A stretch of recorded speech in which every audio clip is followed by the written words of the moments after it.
Hi, my name is Karina Duckworth. Thank you for taking the time to watch this brief video and giving me the opportunity to tell you a little bit more about myself and my communication skills. I began my career as a cashier at the age of 15. This job gave me my very first opportunity to work with people, and I was challenged daily as a head cashier to solve problems and deal with people from very different socioeconomic backgrounds, people with different language barriers. And I learned a lot in that job, and first and foremost was to listen first to the customer and understand exactly what the problem is before taking any action. I was also a bank teller for many years while I was in college. This opportunity gave me many experiences in dealing with people, sometimes in hostile situations. People get pretty angry about their money at times, and it became very critical for me to begin by listening to the customer and understanding exactly what the problem was. Sometimes just allowing that person to vent a little bit made all the difference. I was also, for many years, a administrative assistant to the pastor of a very large church, and this gave me the opportunity to not only utilize my communication skills, but to specifically work on my sensitivity and listening first again became very critical. And sometimes that's really all the person wanted was someone to talk to. They really didn't need anything in particular. And so this was a very unique opportunity and a very challenging opportunity in terms of my communication skills. Moving on, I became a nurse in 1995 and took my first nursing job. And although college gave me all the experience or all the tools necessary to administer medicines and to perform all those daily protocols and procedures that are necessary in healthcare. But it really did not prepare me for just how much communication was going to be a part of my job. So many times teaching and explaining what we're doing to patients, listening to them to begin with to understand exactly what the problem is the key to good nursing skills.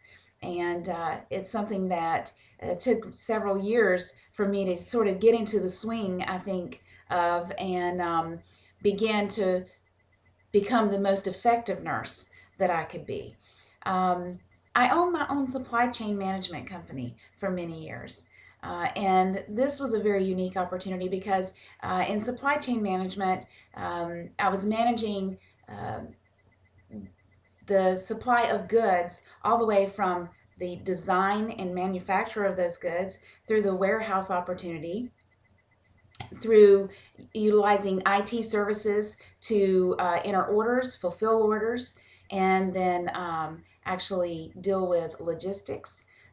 We had to work on customer feedback, customer complaints, and through unique opportunities, so many unique opportunities came through projects that we did where it was critical for me to work with everyone from the president of the company to sales and marketing.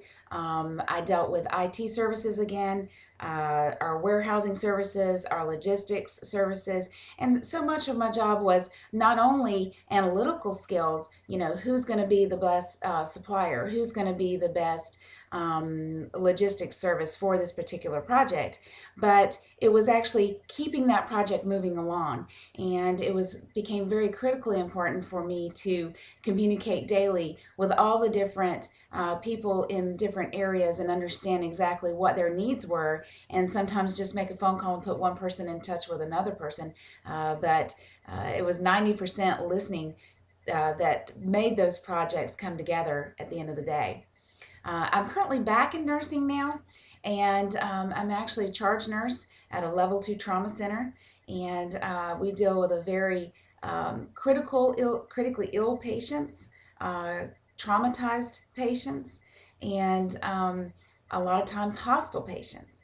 And it becomes very important every day for me to take the time to slow down and listen to not only the patients but the patients' families, because sometimes they hold a critical piece of information that makes all the difference in our treatment and what we're going to do. So it's very important for me to stop and listen to the situation, not become distracted by all what I consider noise, whether that is actual physical noise or communication noise.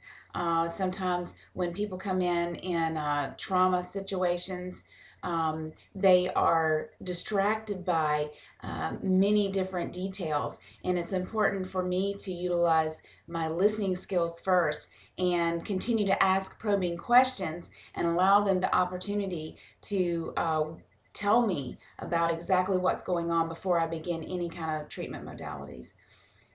Thank you so much for giving me the opportunity to explain to you a little bit more about my work history and about my communication skills. I think at the end of the day, you'll realize that I am the best candidate for the job.